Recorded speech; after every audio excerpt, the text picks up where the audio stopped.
തീമായിട്ടാണ് വന്നിരിക്കുന്നത്. പൈനാപ്പിൾ പുട്ട്. പേര് പറയുന്നത് പോലെ തന്നെ പൈനാപ്പിളാണ് ഇതിൻ്റെ ചേരുവയിൽ ഒന്ന്. നമ്മൾ സാധാരണ പുട്ടും കടലയും പുട്ടും പയറും പുട്ടും പഴവും ഇതൊക്കെ സാധാരണ നമ്മൾ വീടുകളിൽ ഉണ്ടാക്കാറുണ്ട്. എന്നാൽ പൈനാപ്പിൾ പുട്ട് നമ്മൾ അധികം ആരും കേൾക്കാത്തതാണെന്ന് എനിക്ക് തോന്നുന്നു. അപ്പോൾ ഞാൻ അധികം സംസാരിക്കുന്നില്ല. നമുക്ക് നമ്മുടെ ടേസ്റ്റി ആയിട്ടുള്ള പൈനാപ്പിൾ പുട്ട് ഉണ്ടാക്കാൻ തുടങ്ങാം.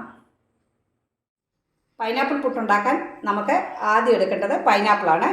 ഞാൻ ഈ ഒരു പൈനാപ്പിളിൻ്റെ പകുതിയോളം എടുക്കും. ചെറുതായിട്ടൊന്ന് കഷ്ണങ്ങളാക്കിയിട്ട് മിക്സിക്കകത്തിട്ട് ഒന്ന് അരച്ചെടുക്കണം. ഇത് ജ്യൂസ് പോലെ ആക്കി എടുക്കണം. പിന്നെ നമുക്ക് വേണ്ടത് അരിപ്പൊടി ഞാനിവിടെ ഏകദേശം 1 കപ്പ് അരിപ്പൊടിയോളം എടുത്തിട്ടുണ്ട്. പിന്നെ ആവശ്യത്തിന് ഉപ്പ് വേണം. നമ്മുടെ പുട്ടിനൊരു കളറിന് ഒരു 2-3 നുള്ള് മഞ്ഞൾപ്പൊടി വേണം. പിന്നെ പാകത്തിന് തേങ്ങായും വേണം. അപ്പം നമുക്ക് പുട്ടുണ്ടാക്കാൻ തുടങ്ങാം.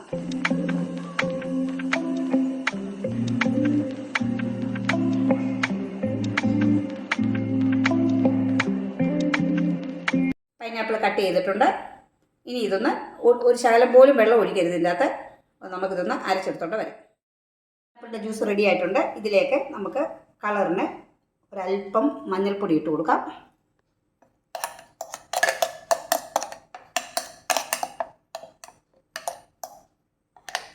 അരിപ്പൊടിക്കകത്തോട്ട് പാകത്തിന് ഉപ്പ് ചേർത്ത് കൊടുക്കാം.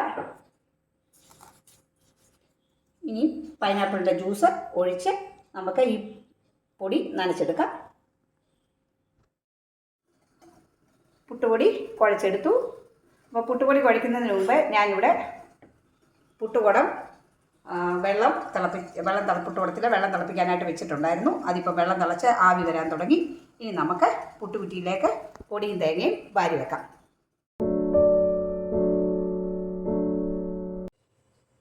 പുട്ട് നന്നായിട്ട് ആവി കയറി വെന്തിട്ടുണ്ട്. ഇനി നമുക്കിതൊരു പ്ലേറ്റിലോട്ട് മാറ്റാം.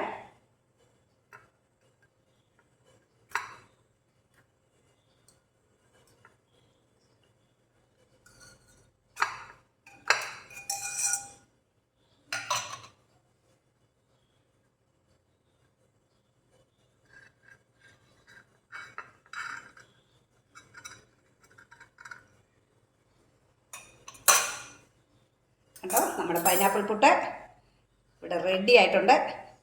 എൻ്റെ മോൻ അപ്പുറത്ത് ചെയറിൽ കഴിക്കാനായിട്ട് അവിടെ റെഡി ആയിട്ടിരിപ്പുണ്ട്. അതിൻ്റെ ഏറ്റവും ഇഷ്ടപ്പെട്ട പുട്ടിലൊന്നാണ് ഈ പൈനാപ്പിൾ പുട്ട്. അപ്പം എല്ലാവരും കണ്ടല്ലോ, ഒരു പ്രാവശ്യമെങ്കിലും ട്രൈ ചെയ്യുക, ഫീഡ്ബാക്ക് പറയുക. അപ്പോൾ അടുത്ത വീഡിയോയുമായിട്ട് വരുന്നവരെ ഗുഡ് ബൈ.